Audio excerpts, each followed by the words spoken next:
Magandang araw po sa inyong lahat. Ako si Sid Elijah C. Mejia. Ngayon ay babasahin ko po ang kwentong Noah's Ark. Sana po ay magustuhan ninyo ang aking pagbabasa. Salamat po. Noah's Ark.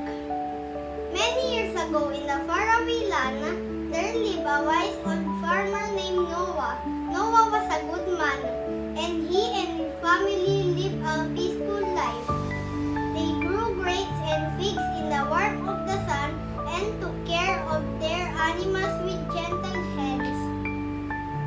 One day, when Noah was tending his trees, he heard the voice of God. Noah said, God, a great flood is coming.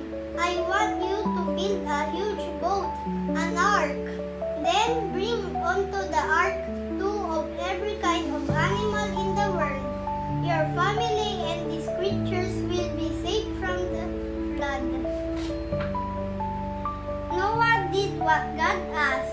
From all around the land, he brought in stacks of sweet-smelling cypress wood. Day after day, he and his sons, Shem, Ham, and Japheth, hammered and nailed the planks of the ark. Finally, the enormous boat was finished. A wooden ramp led up to the open doors as Noah put away his tools. His son Shem called to him, Father, he cried, look out there. Noah turned around. Down every road, over every hill, animals big and small appeared. Birds filled the air. Ants and ladybugs and spiders scurried around the ground. With a rumble of footsteps and a rush of wings, the animals entered the ark. Elephants stomped up the steep ramp. Jackrabbits leaped. Swallows swooped overhead. Noah's family watched while a male and female of every animal on earth found a place aboard the ark.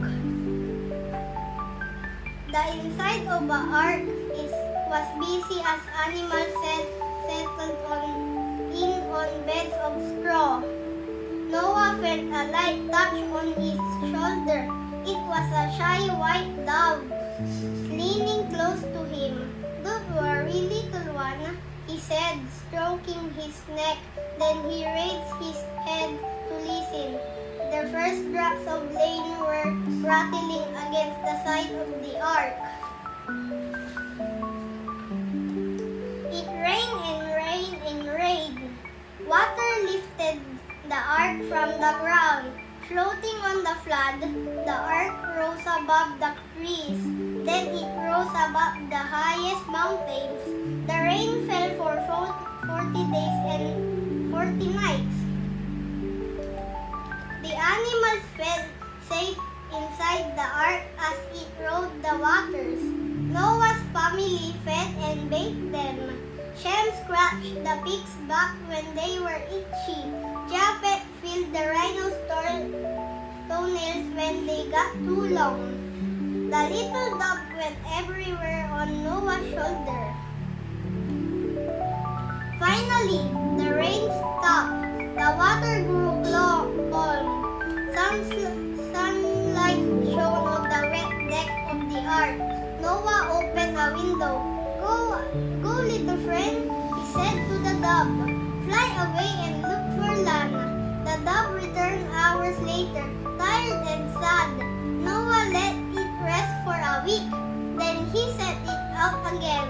This time, the dove came back joyfully with an olive in its beak. Land, cried Noah, bless you, small one. As the water began to drain away, Noah saw that the ark was resting on the side of a mountain. Trees and fields appeared below them. When the land was dry, Noah opened the ark's wide doors. In pairs and in families, the animals left the boat. They ran and flew and slithered into the sunny valley below. A glorious rainbow swept across the spoke to Noah, "This rainbow is a sign." God said, "I promise that a flood will never again cover the whole earth." And Noah and his family and 2 freed flying doves settled down in the valley. They lived happily afterward through rain and shine.